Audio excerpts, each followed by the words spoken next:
Welcome back, my diploid biology students. Remember that no one walks around haploid, we're all diploid. So today we're going to continue with our genetics lecture. A lot of the terms that we're going to talk about today, you should have already been exposed to with the reading I've had you do and some of the videos you've watched. However, we're going to go over them today. We're going through these Google Slides so that we're all on the same page and you have a full understanding. I did post an optional assignment to make a Quizlet for all the genetics terminology. I didn't want to make it required because I know some people do better with writing their own note cards. So I didn't want to make making a Quizlet required. However, I do highly suggest you find some method of studying this vocabulary, and typically note cards or a Quizlet is the best way to make sure that you are keeping all these different terms straight. Okay, so let's jump into this slide. So we have, I'm going to try out this drawing tool today. Ooh. All right, so over on the right side over here, we have these pairs of chromosomes. And remember, a pair of chromosomes are referred to as homologous, right? We have 23 pairs of chromosomes as humans. So total, we have 46 chromosomes. That's our 2N condition.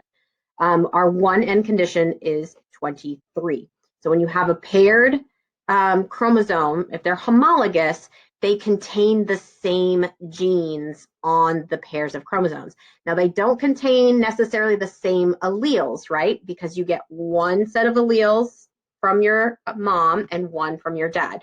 Half of your genetic information is from your mom and half is from your dad. When those two gametes come together, the sex cells, sperm and egg, they create a zygote, and that's when we have the 2N condition.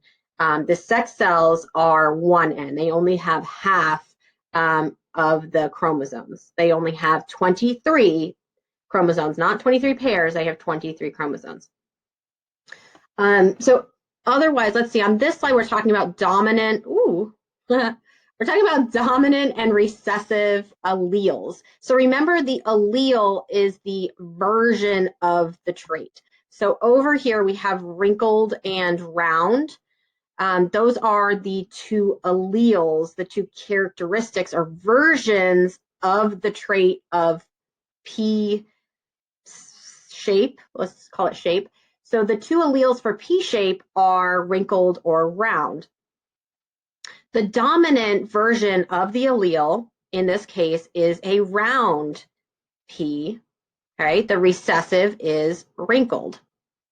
We always represent a dominant allele by an uppercase letter.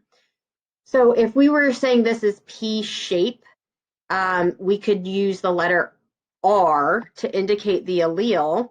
So R would be the dominant, and a little r would be the recessive. So this would be heterozygous for P shape. It's heterozygous because it has one of each, a dominant and a recessive allele. When you have a dominant allele, it is always expressed physically. And we're going to talk about phenotype in the next couple slides. We'll talk about phenotype and what that means. What is that term? But just remember, if you have a dominant allele, it's always a capital letter. That's how we represent it. And if you have a dominant allele, if you carry that dominant allele, that is what is going to be expressed, okay? However, there's a caveat. See this right over here? Just because a trait is dominant, it does not mean that it is normal or more common than a recessive trait. They talked about that in the Amoeba Sisters video. So just keep that in mind. A lot of people, it's very common, kind of intuitively you would think if a characteristic of a trait is dominant, then that would be the most common one found in a population, but that's not always true. Okay. A recessive allele, like we talked about over here, if we're talking about big R is round, little r would be the recessive allele, so wrinkled, okay? you need to make sure that you use the same letters for your two versions of a trait. You wouldn't write big R and then W for round and wrinkled. You would always use the same letter. So again, big R, little r. You only see the recessive allele expressed as the phenotype when you have homozygous recessive. So right here, this is homozygous recessive.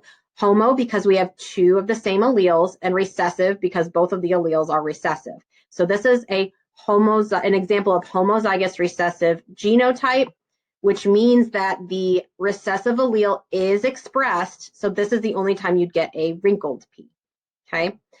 So another PSA or caveat, most traits occur in a range and do not follow simple dominant recessive patterns. Remember, we talked about, we lucked out, and Mendel lucked out that he chose pea plants because he found they have these binary traits where they were either or. But, I've used the example of hair color for a lot of, examples, but actually hair color is not an either or thing. It's actually a range. So a lot of traits such as hair color do not follow simple dominant recessive patterns. So just keep that in mind. However, we lucked out with pea plants because they do have, Mendel was able to identify 7 traits that were either or with pea plants, which is crazy. All right, so the next slide. Ooh, it doesn't want to go to the next slide with this. Interesting. Oh, okay. We have to hit done and that.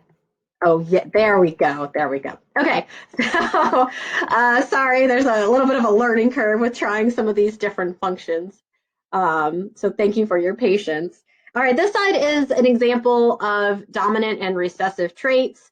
So if we were in the classroom and we actually totaled up how many people have freckles and how many people don't have freckles, it's actually typical for classrooms or groups of people actually for no freckles to be more common. So you'd have a higher percentage of people with no freckles. However, freckles are a dominant trait.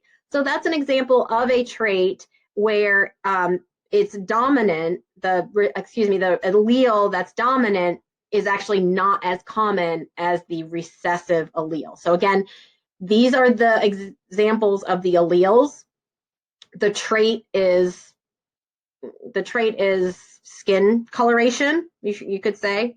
And the alleles are either for freckles or no freckles. Freckles is dominant, no freckles is recessive. But no freckles tends to be more prevalent in populations. So that's an example of that. Down here, we have an example of normal pigmentation and albinism. Albinism is when you don't have melanin in your skin. It's not expressed. So people who have albinism are more susceptible to sun damage. They just have to take precautions with that. But then this is, not as common in a population as, we call this normal pigmentation. So just a couple of examples of that. Question for this slide, if you had 2 parents who do not have albinism, they do not express the trait of albinism in their phenotype, could their child have albinism? So think about that.